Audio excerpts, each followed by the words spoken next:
You know that feeling when United are in advanced talks and you're excited but also slightly nervous? Yeah, this is one of those. Because Bruno Guimarães to Man United is real. Reuters are saying it, it's not rumours, it's not whispers, and it's advanced talks. 80 million euros on the table. Casemiro recommending him and United pushing early. But here's the problem. We've seen this film before and it ended with a very expensive lesson. Let's be clear, Bruno Guimarães is not just a good midfielder, he's a game changer. We're talking about elite press resistance, progressive passing through the lines, high volume ball recoveries and leadership at one of the highest levels. At Newcastle, he's not just playing, he's running the game. He receives under pressure, turns, breaks lines and suddenly the whole pitch opens up. He's a rare profile where he's a tempo controller and can also win you the ball back. And then there's the numbers.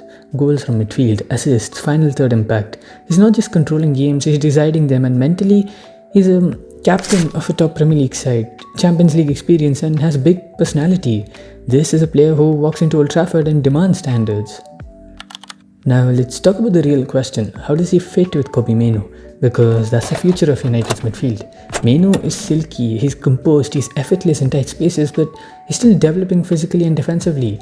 Bruno, he brings the edge, he presses, he tackles, he drives forward, he sets the tempo.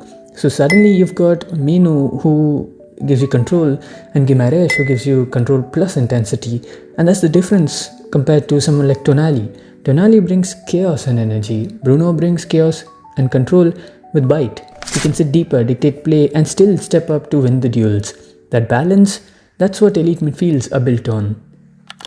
Now here's where it gets serious because United have to be very careful. Real Madrid are in the race, recommended by Carlo Ancelotti and backed by Florentino Perez. And we all know what happens when Real Madrid enter the chat. Heads get turned and this is where the Lenny Euro example comes in. United cannot get dragged into a bidding war because here's the key difference. Euro was potential and long-term upside. Guimarães, he's 28, turning 29. This is a win-now signing and we've seen this before. Casemiro came in, dominated and then declined. High wages and difficult to move on and the aging curve hits hard. Now look at Bruno's profile. High intensity, physical duels and constant pressing. That style doesn't age gently and suddenly that 80 million euros could start to look risky. So now let's break this down properly. 80 million euro fee, Premier League proven, same agency links as Cunha, strong Brazilian connections, everything points to a deal that's very doable. And right now United are ahead, but the moment Madrid push, everything changes. So the question isn't, is Bruno good enough? Because of course he is.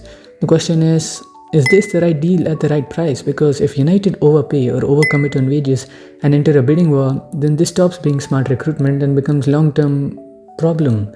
But if they stay disciplined, stick to valuation and build around Mainoo, then Bruno Guimarães could be the leader, the controller, the missing piece. And that takes United from top 4 to title contention. So this is where we are. Advanced talks, big money, big decision, and Bruno Guimarães could transform United's midfield overnight. But only if United don't repeat the mistakes of the past, because this isn't about winning the race, it's about winning it the right way.